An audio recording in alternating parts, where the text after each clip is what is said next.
अस्सलाम वालेकुम व्यूवर्स, कैसे हैं आप लोग? खैरियत से हैं? कनाडा में अगर आपके पास ड्राइविंग लाइसेंस नहीं है तो आप बिल्कुल बेकार हैं। आप वो किसी ने पूछा था ना कि भाई पैसे के बगैर इंसान क्या है, तो उसने कहा पैसे के बगैर इंसान डैश है, एक जिंदा लाश है। इसी तरह बिल्कुल अगर आपके पास कनाडा में ड्राइविंग लाइसेंस नहीं है तो आप बिल्कुल बेकार हैं। आपके हाथ से कई जॉब्स चली जाती हैं अगर आपके पास ड्राइविंग लाइसेंस नहीं है। ड्राइविंग लाइसेंस का होना इसलिए ज़रूरी है कि आपके पास गाड़ी हो। गाड़ी के बगैर यहाँ मूव करना, वैसे तो बहुत सारी यहाँ पर ट्रांसपोर्टेशन है जो आपको इधर से उधर मूव कर सकती हैं, लेकिन आपके पास गाड़ी का होना बहुत ज़रूरी है। क्योंकि यहाँ पर ट्रैफिक इतना ज़्यादा है, लोग इतना ज़्यादा हैं कि अगर आप ट्रांसपोर्टेशन यूज़ करेंगे ना तो आपको काफ़ी टाइम लगेगा आने जाने में। अगर आपके पास अपनी गाड़ी है तो आप इजीली मूव कर सकते हैं। अच्छा, तो अब कनाडा में आपने ड्राइविंग लाइसेंस कैसे लेना है, स्टेप बाय स्टेप मैं आपको बताता हूँ। सबसे पहले आपने यहाँ पर जो इनका लाइसेंस लेने का जो वो तरीका है उसमें है कि G1 आपने लेना होता है। ABCDEFG जो आता है ना, G1, तो ये सबसे इनका जो पहला स्टेप है लाइसेंस का। उसमें क्या होता है, उसने आप वो टेस्ट आप ऑनलाइन घर बैठ के नहीं दे सकते हैं। उसके लिए आपको इनके जो टेस्ट सेंटर होते हैं वहाँ आपने जाना होता है, वहाँ आपने फ़ीस पे करनी होती है और फिर आपने वहाँ पे ये टेस्ट देना होता है। उसमें उसका तरीकाकार क्या है कि वो आप बुक ऑनलाइन करवा सकते हैं टेस्ट। आप देख लें कि आपके नज़दीक कौन सा टेस्ट सेंटर आपके करीब पड़ा है, आप वहाँ पे बुक करें अपना टेस्ट।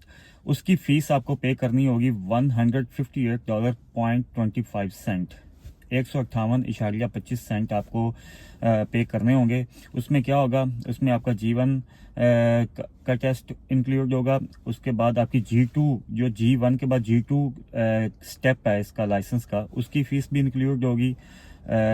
अच्छा, आपने जाना है, अपनी फ़ीस पे करनी है, आप वो आपको अंदर भेज देंगे। एक कंप्यूटर पड़ा होगा, उसके ऊपर आपके उसका सिस्टम क्या होता है, उसमें आपको 40 क्वेश्चन आएंगे। मल्टीपल चॉइस क्वेश्चन होते हैं 40। उसको दो सेक्शन में उन्होंने डिवाइड किया होता है। पहले जो 20 होंगे वो होंगे जो रोड के ऊपर रूल्स आपने फॉलो करने होते हैं उसके बारे में, और जो बाकी 20 होंगे उसमें रोड साइन के बारे में आपने बताना होगा।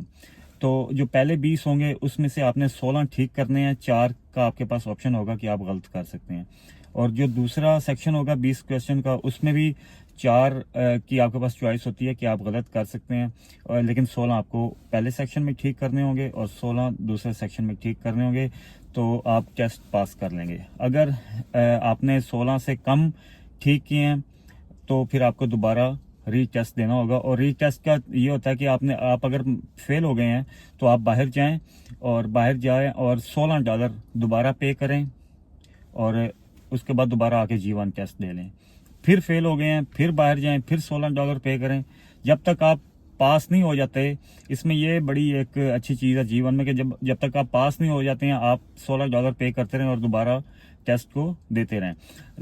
वो क्वेश्चन जो है ना, तीसरी चौथी मरतबा बंदा पास हो ही जाता है, क्योंकि वो क्वेश्चन बार बार वही आ रहे होते हैं, तो आपको पता लग जाता है कि यार मैंने लास्ट टाइम ये आया था, इसका ये दिया था, तो हो सकता है अब ये हो। मतलब आप ना तीसरी चौथी बार क्लियर कर ही लेते हैं। अच्छा, आपने G1 क्लियर कर लिया। उसके बाद G1 के बाद आपके पास 8 महीने होते हैं G2 टेस्ट देने के लिए। 8 महीने से पहले आप G2 नहीं दे सकते हैं। अब आपके 8 महीने पूरे हो गए हैं। G2 टेस्ट में आपने क्या करना होता है, उसमें आपने रोड पे ड्राइव करनी होती है गाड़ी। आप G2 का टेस्ट आप देखते हैं, आपके जो करीब सेंटर जो है वो आप उस पर अपना जाके टेस्ट बुक करते हैं।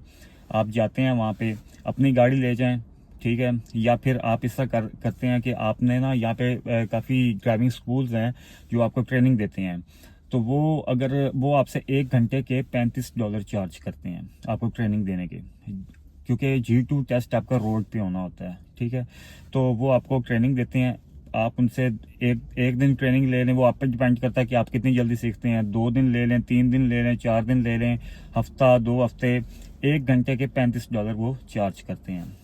तो अच्छा, वो फिर जो बंदा आपके साथ वो आपको ट्रेनिंग दे रहा होगा, ड्राइविंग स्कूल वाला, वही अपनी गाड़ी आपके साथ ले जाएगा। G2 टेस्ट यहाँ पर आपको होगा और उसी गाड़ी में फिर आपने टेस्ट देना होता है। आप पहुंच गए हैं जी सेंटर पे, वहाँ पे जो इंस्ट्रक्टर होगा टेस्ट लेने वाला वो आएगा, वो आपका लाइसेंस चेक करेगा, फिर आगे जाके खड़ा हो जाएगा, आपको कहेगा राइट सिग्नल जो है उसका वो करके दिखाओ, लेफ्ट करके दिखाओ, हॉर्न करके दिखाओ, ब्रेक लगा के दिखाओ, पीछे जाके लाइट्स चेक करेगा कि लाइट्स जल रही हैं ब्रेक लगाने के बाद या नहीं।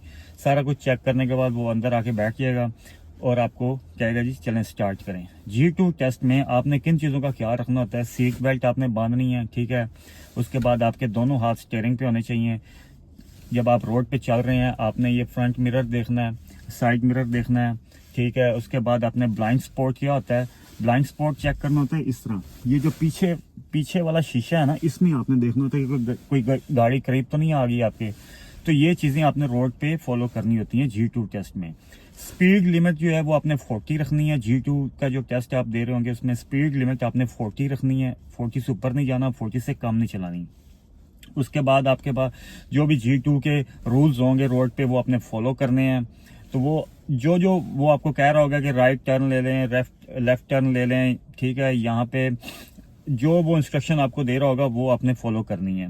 और साथ साथ वो आपको ना उसके पास एक कॉपी पेंसिल होगा जिसपे सारा कुछ वो आपका ना लिख रहा होगा कि कहाँ आप गलती कर रहे हैं, कहाँ बिल्कुल ठीक जा रहे हैं।